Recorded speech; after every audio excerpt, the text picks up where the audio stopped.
जय माता दी दोस्तों, आप सभी का स्वागत करता हूं राजीव आरसीएस में। आज यहां पे हम लोग बात करने वाले हैं म्यूचुअल फंड के विषय में कि म्यूचुअल फंड में इन्वेस्टमेंट की स्ट्रेटजी आपकी क्या रहने वाली है जो कि आपको रिटर्न्स अच्छा मिले और आपका लॉस कम से कम हो। तो आज का वीडियो बहुत ही पावरफुल होने वाला है, क्योंकि देखिए आप यदि गलत म्यूचुअल फंड का चयन कर लेते हैं तो वहां पे आपके लिए जो है मुसीबत खड़ा हो सकता है, आपको लॉस होने के चांसेस बहुत ज़्यादा हो जाएंगे। इसलिए आपको ये रणनीति अपना करके चलनी चाहिए कि आपका जो है एक तरह से इन्वेस्टमेंट का सही प्लान आपका क्या होना चाहिए, कहाँ कहाँ इन्वेस्टमेंट करना चाहिए, कहाँ नहीं करना चाहिए, क्या आपका वहाँ पे रणनीति होनी चाहिए, वो पूरा हम लोग आज इस वीडियो में बात करने वाले हैं। तो आज का वीडियो जो है बहुत इंपॉर्टेंट जो है यहाँ पे रहने वाला है, ठीक है।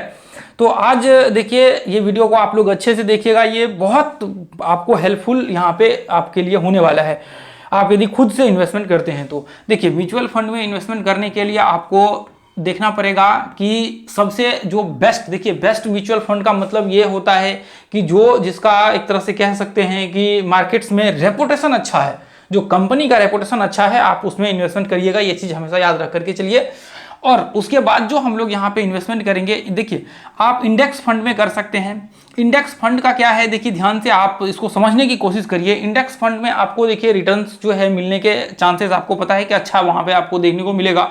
थोड़ा सा रिस्क भी आपको यहाँ पे रहेगा इंडेक्स फंड में। इंडेक्स फंड का देखिए बहुत सारे इंडेक्स फंड ऐसे हैं जो बहुत समय से बहुत नेगेटिव उसका जो है डाउन ट्रेंड में ही रहा है। लेकिन देखिए इंडेक्स फंड का मतलब एक यहाँ पे आप कह सकते हैं कि एक बेनिफिट ये होता है कि इंडेक्स फंड जो जैसे मान लीजिए टॉप की निफ्टी 50 हो गया, तो ऐसे इंडेक्स फंड वगैरह सब में क्या होता है, यहाँ पे ऐसे इंडेक्स फंड में आपको जो मार्केट्स के मेजर स्टॉक्स होते हैं, वॉलेटिलिटी अच्छा होता है, ग्रोथ अच्छा होता है, मतलब पूरा पोटेंशियल जो सब कुछ उसका परफेक्ट होता है ना, उसको एनालिसिस करके उसको जो है इंडेक्स में डाला जाता है। आप जैसे मान लीजिए सेंसेक्स का ले सकते हैं, निफ्टी 50 का ले सकते हैं, तो उसको आप यहाँ पे इंडेक्स फंड में जब आप आप यहाँ पे निवेश करते हैं या फिर डालते हैं तो वो आपके लिए यहाँ पे जो है एक तरह से कह सकते हैं कि अच्छा रिटर्न्स आपको यहाँ पे मिल सकता है बाकी के मुकाबले में। लेकिन देखिए अभी जो मैं आपको बताने वाला हूँ उससे आपको जो है लो रिटर्न्स मिलेगा, लेकिन ये अच्छा आपके लिए यहाँ पे साबित हो सकता है, क्योंकि ऐसा नहीं है कि वो आपको 10% टूट गया, 20% टूट गया, ऐसा नहीं होता है इंडेक्स में। जैसे मान लीजिए निफ्टी 50 वगैरह सब की हम लोग बात करें तो ऐसा बिल्कुल नहीं होता कि 10% निफ्टी 50 टूट गया, 20% निफ्टी 50 टूट गया, ऐसा नहीं होता है। अभी तो देखिए कुछ टाइम से ये आपको लॉकडाउन में वो प्रॉब्लम्स हुआ था, उसके बाद जो इलेक्शन अभी 24 का हुआ उसमें जो है वो 10% का एक दिन में फॉल किया और फिर एक दो दिन में चढ़ गया मार्केट वही जहां पे था। तो ऐसे में देखिए कभी कभी हो सकता है कि बहुत बड़ा न्यूज या किसी चीज का इंपैक्ट हो, तो वो अलग बात है, लेकिन नॉर्मली जो है मार्केट ऐसे नहीं टूटता है। आप 10% टूटने के लिए भी बहुत समय ले लेता है, बहुत टाइम ले लेता है 10%, 5%, 7% टूटने के लिए। तो आपको ये चीज ध्यान में रख करके चलना पड़ेगा। और ये चीज हिस्टोरिकल रिकॉर्ड्स रहा है कि आज तक कभी जो है निफ्टी 50 नेगेटिव रिटर्न्स निफ्टी 50 का नहीं रहा है। तो ये आप मान करके चल सकते हैं कि आगे आने वाले 10 साल, 20 साल, 25 साल में भी ये संभावनाएं होंगी कि नेगेटिव रिटर्न्स नहीं हो, यदि मैनेजमेंट अच्छा रहा, सब कुछ अच्छा रहा। तो आपके लिए एक बेस्ट ऑप्शन हो सकता है कि आप जो इंडेक्स फंड है वो आप यहाँ पे ले सकते हैं। देखिए इंडेक्स फंड के बाद यहाँ पे आपको और जैसे मान लीजिए कि सेक्टोरियल इंडेक्स जो होते हैं ना वो भी आप यहाँ पे ले सकते हैं। सेक्टोरियल इंडेक्स मतलब यानी कि जो सेक्टर के होते हैं, जैसे मान लीजिए कि बैंक निफ्टी का हो गया, उसके बाद आपको एफएमसीजी का हो गया। आपको पता है बैंक निफ्टी का जो जब आप एनालिसिस करेंगे बैंक निफ्टी का, तो बैंक निफ्टी में भी यहाँ पे कैसे होते हैं, जो टॉप स्टॉक्स, बेस्ट स्टॉक्स होते हैं फाइनेंस सेक्टर्स के, वो स्टॉक्स इसमें डाले जाते हैं। जैसे मान लीजिए कि एफएमसीजी का हो गया, एफएमसीजी के जो सबसे बेस्ट स्टॉक्स होंगे, जो आप कह सकते हैं मतलब जो खाने पीने के सामान वगैरह सब जो प्रोडक्ट बनाता है, उसके जो सबसे बेस्ट स्टॉक्स होंगे मार्केट्स में, हजारों स्टॉक्स में से वो स्टॉक्स चुनिंदे स्टॉक्स होंगे जिसके वॉलेटिलिटी, मार्केट्स, स्ट्रेंथ सब कुछ अच्छा होगा, उसको उसमें डाला जाता है। तो आपके लिए जैसे मान लीजिए कि जिस स्टॉक्स का पास्ट में रिकॉर्ड्स अच्छा रहा है और आगे आने वाले मतलब वो हो सकते हैं कि रिकॉर्ड्स अच्छा रहा है, तो उसमें आप इन्वेस्ट करेंगे तो रिटर्न्स आपको ज़्यादा मिलने की संभावनाएं होंगी मुकाबले आपको इंडेक्स फंड के। इसमें जो है आपको थोड़ा सा ज़्यादा रिटर्न मिलने की संभावनाएं हो सकती है ये फंड में, ठीक है। जो आपके जैसे मान लीजिए कि बैंक निफ्टी ने मतलब इसका जो और भी है, जैसे मान लीजिए एफएमसीजी सेक्टर हो गया, उसके बाद जो है उसके बाद और भी है, जैसे एफएमसीजी हो गया, आईटी सेक्टर हो गया। आईटी सेक्टर का आपको पता है कि अभी बूम है। उसके बाद जो है देखिए एआई का जो आ रहा है ये भी अभी बूम है। उसके बाद आपको और भी बहुत सारे सेक्टर्स हैं जो मतलब बहुत अच्छे सेक्टर्स है जिसका बहुत अच्छा जो है ग्रोथ, जैसे डिफेंस सेक्टर्स है, उसमें देखिए बूम है पूरा डिफेंस सेक्टर्स में अभी 2-3 सालों में। तो अभी देखिए प्रोजेक्ट भी बहुत मिल रहे हैं डिफेंस सेक्टर्स के, जो स्टॉक्स है उसको उठा करके देखिए उसको कितने बड़े बड़े प्रोजेक्ट्स मिले हैं, कितने बड़े बड़े सरकार की तरफ से ऑर्डर्स मिले हैं। तो आप ऐसे मान के चल सकते हैं कि उसमें जब आप इन्वेस्ट करेंगे तो ऐसे में आपको इन जो इसके मान लीजिए कि जो सेक्टोरियल इंडेक्स होते हैं इसमें आप करेंगे तो आपको जो है रिटर्न मिलने के चांसेस ज्यादा होंगे। लेकिन अच्छा सेक्टर जो आप चुन करके यहाँ पे देखेंगे ना, आपको क्या करना है, सेक्टर्स का चार्ट लगा लेना है और फिर उसमें एक एक करके आपको एनालिसिस करना है, तभी आपको ये चीजें पता लग पाएगा। ठीक है, उसके बाद सेक्टोरियल इंडेक्स के बाद आपको क्या करना है, सेक्टोरियल इंडेक्स के बाद जो है आप यहाँ पे कर सकते हैं, देखिए जो लार्ज कैप के आपके यहाँ पे जो लार्ज कैप के यहाँ पे जो मतलब एक तरह से कह सकते हैं स्टॉक्स वगैरह सब, या फिर मान लीजिए कि जो लार्ज कैप है ना, लार्ज कैप में आप इन्वेस्ट कर सकते हैं, जिसमें देखिए लार्ज कैप के जो स्टॉक्स वगैरह सब होते हैं वहाँ पे, तो इसका जो आपका एक तरह से कह सकते हैं कि जो लार्ज कैप आपका इंडेक्स जिसको बोल सकते हैं लार्ज कैप का, तो उसमें जब आप इन्वेस्टमेंट करेंगे तो वहाँ पे आपको प्रॉब्लम नहीं होगी वहाँ पे। लेकिन क्या है कि जो ये इंडेक्स है ना,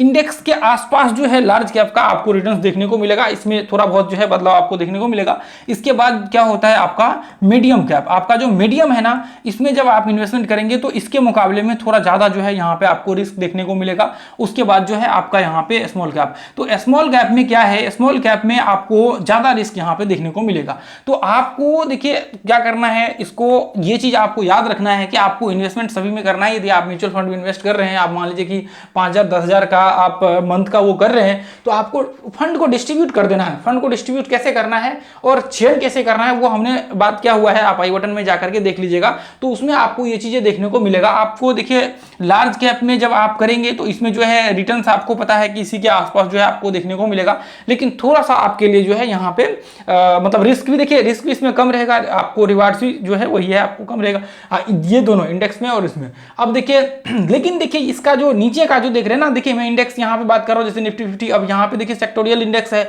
तो सेक्टोरियल इंडेक्स में प्रॉब्लम्स हो सकते हैं, इसमें थोड़ा सा आपको जो है वोलेटाइल हो सकता है। लेकिन हालांकि सेक्टोरियल इंडेक्स में क्या होता है, जो सेक्टर्स होते हैं ना उसके बेस्ट स्टॉक्स होते हैं, तो वो भी थोड़ा सा मतलब कम प्रॉब्लम्स होने के चांसेस होते हैं।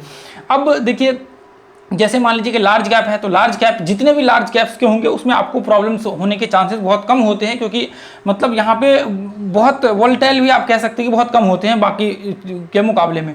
अब उसका जो मीडियम कैप होते हैं, मीडियम कैप में आप जब यहाँ पे देखेंगे तो इसमें थोड़ा सा ज़्यादा वोलेटाइल होता है, आप जाकर के इसके स्टॉक्स को भी चेक करिएगा, इसमें थोड़ा सा ज़्यादा वोलेटाइल होगा, तो आप मीडियम कैप के उसमें भी फंड में इन्वेस्ट कर सकते हैं। तो यहाँ पे भी आपको थोड़ा सा जो है रिस्क ज़्यादा रहेगा, लेकिन इसमें आप फंड को कम कर दीजिए। आपका मान लीजिए कि यहाँ पे आप मान लीजिए 10,000 का इन्वेस्टमेंट कर रहे हैं मंथ का, तो आपको डिस्ट्रीब्यूट कर दीजिए, 5,000 इधर डाल दीजिए। उसके बाद जो है आप मान के चलिए कि ऐसे बोल सकते हैं कि 2,000 इधर डाल दीजिए।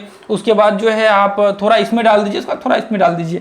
लेकिन देखिए इसमें भी आपको क्या करना है, अच्छे उसका जो है फंड का चयन करना है, फिर जाकर के आपको इन्वेस्ट करना है। इसमें थोड़ा कम कर दीजिए, क्योंकि जब मैंने दिखाया हुआ था एक वीडियो में, जब इसमें टूटेगा तो फिर आपके लिए मुसीबत क्रिएट कर देगा, फिर आपको मुसीबत जो है यहाँ पे खड़ा कर देगा। इसलिए आपको क्या करना है, इसमें जो है रिटर्न से बहुत तगड़ा यहाँ पे मिलेगा। आप देखेंगे कई गुना हो गया है, 2-2 3-3 गुना हो गया है, 4-4 गुना हो गया है जब स्मॉल कैप का आप फंड उठा करके देखेंगे तो वही है कि आपको यहाँ पे 2-3 सालों में तो आपको वो चीजें सोच करके यहाँ पे चलना पड़ेगा कि हमें सही जगह पे निवेश करना है और सही चीजों को देख करके वहां पे निवेश करना है, और आपको सही रणनीति बना करके यहाँ पे जो है निवेश करना है।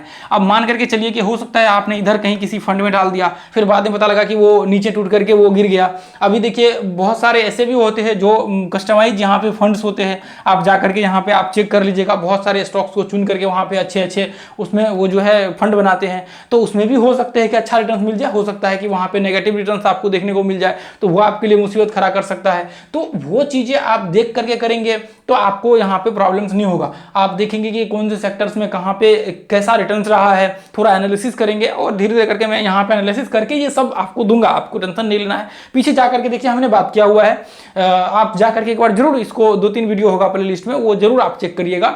सारे वीडियो को एक एक करके देखेंगे तो वहाँ पे आपको जो है वो चीजें सीखने को मिलेगा, देखने को मिलेगा, बहुत इंफॉर्मेशन आपको जो है वहाँ पे मिलेगा। ठीक है, तो आज के लिए दोस्तों हम लोग इतना ही रहने देंगे। यदि वीडियो आप लोगों को अच्छा लगा है तो अपने इस यूट्यूब चैनल को जो है सब्सक्राइब कर लीजिए और इस टेलीग्राम ग्रुप को ज्वाइन कर लीजिए। यदि लर्नर्स हैं तो ही आप ज्वाइन करेगा, नहीं तो आपका किसी काम का नहीं है। यदि आप इन्वेस्टमेंट वगैरह सब करते हैं तो कभी कभी हम लोग इसमें चार्ट शेयर करते हैं, आप व्हाट्सएप ग्रुप को जरूर ज्वाइन करिए। ठीक है, तो आज के लिए हम लोग इतना ही रहने देंगे, फिर मिलेंगे अगले वीडियो में। थैंक यू सो मच दोस्तों।